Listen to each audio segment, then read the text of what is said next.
Esto es un relato de la ciudad de Durango. El año de 1918 fue fatal para el mundo. Se dice que azotó al orbe una epidemia que devastó a la humanidad.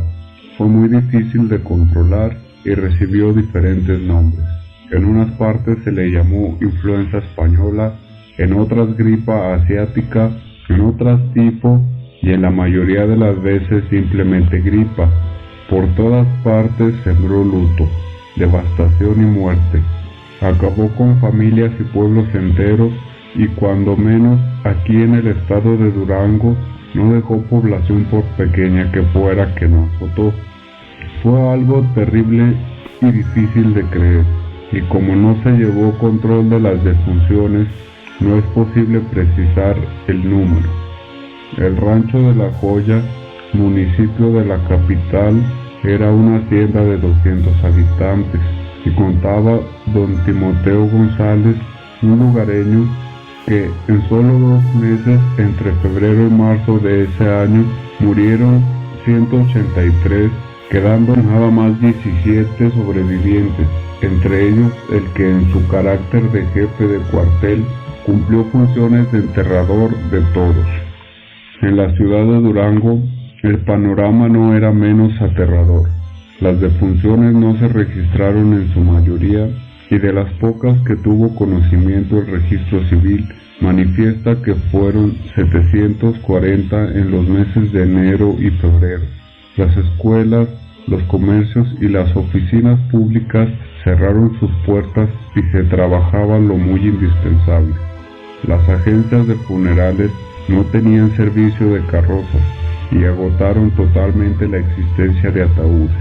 Los cuarteles de la actual 10ª zona militar y el que llama el público Cuartel Colorado, que se encuentra frente a la Plaza Santa Clara, fueron los focos de infección más terribles. Hubo días en que por cientos se sacaron a sepultar los cadáveres de los soldados muertos.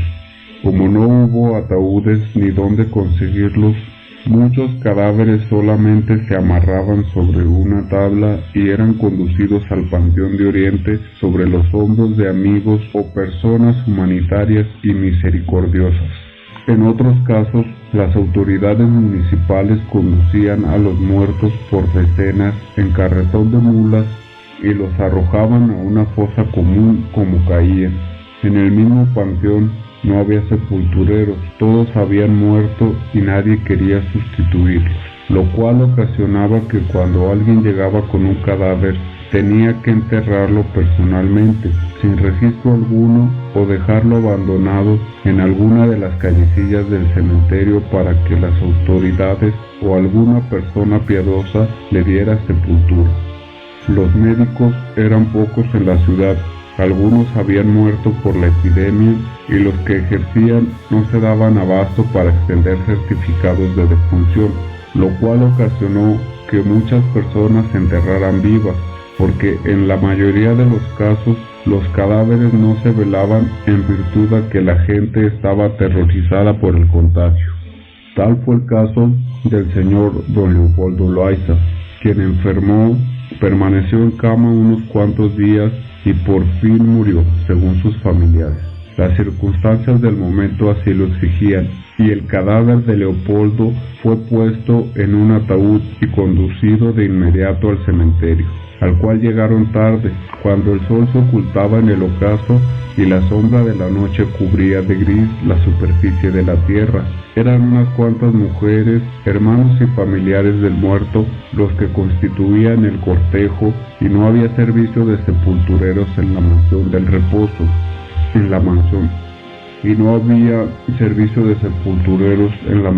reposo.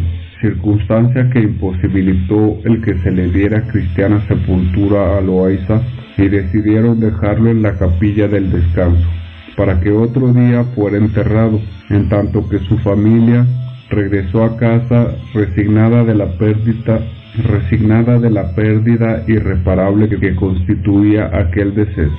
Ya en el hogar se reunieron los dolientes para comentar el desenlace y culminar rezando el rosario por el eterno descanso del ánima del desaparecido. Todo terminó.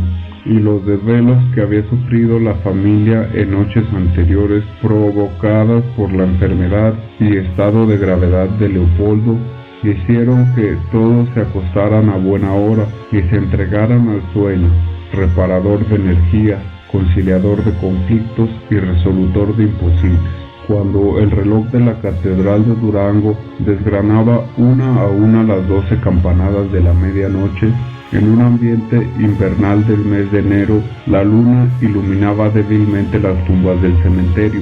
Los gallos cantaban a la distancia y los perros aullaban a lo lejos. En ese momento preciso, el cuerpo del muerto recibió el beso del viento helado y se incorporó de su letargo. Se sentó en la caja, miró a su alrededor a la débil luz de 4 velas en extinción y se dio cuenta que estaba rodeado de otros ataúdes, que contenían cadáveres fríos y yertos que esperaban ser enterrados para descansar del mundo eternamente. Loaysa recordó que había estado enfermo, que unos días antes, no sabía cuántos, había sido privado del conocimiento por la fiebre y que ahora se encontraba entre muertos. Tal vez era un sueño. Se frotó la cara con las manos, se limpió los ojos con el sudario mortuorio y todo le hizo saber que estaba vivo, que no era sueño ni pesadilla, que era una realidad, que un milagro providencial lo había salvado de ser enterrado vivo, que debía dar gracias a Dios por su existencia y regresar a su casa. Así salió de su ataúd y al advertir que la puerta del panteón estaba cerrada, cruzando por entre tumbas llegó a la barda, se brincó como pudo y descalzo y a pie tomó la calzada que en aquel tiempo separaba al panteón de la ciudad. Durante su camino lloró y oró fervorosamente, dando gracias al Hacedor Supremo por aquel milagro y por fin llegó a su casa. Lo pensó un rato, pero se decidió a tocar la puerta y cuando del interior de la casa preguntaron «¿Quién es?», con voz pausada como tratando de infundir confianza contestó «Yo, Leopoldo, no se asusten, estoy vivo. Me vine del panteón porque me habían llevado vivo. Ábranme por favor, tengo frío». Un silencio sepulcral se apoderó de la casa y después de unos minutos de suspenso e incredulidad, la puerta se abrió y la mujer que lo recibió, hermana de él, al mirarlo se desplomó sin vida por el suelo. Inútiles fueron los esfuerzos para volverla en sí. Estaba muerta, víctima de un paro cardíaco. Leopoldo Loaysa, en cambio, vivió muchos años para contar el suceso. Se dedicó al comercio en pequeño y personalmente atendía su tienda de abarrotes llamada El Columpio, situada en la calle de Bruno Martínez y Coronado. Dale like, suscríbete al canal y recuerda activar la campanita para que te llegue la notificación de cuando subamos video.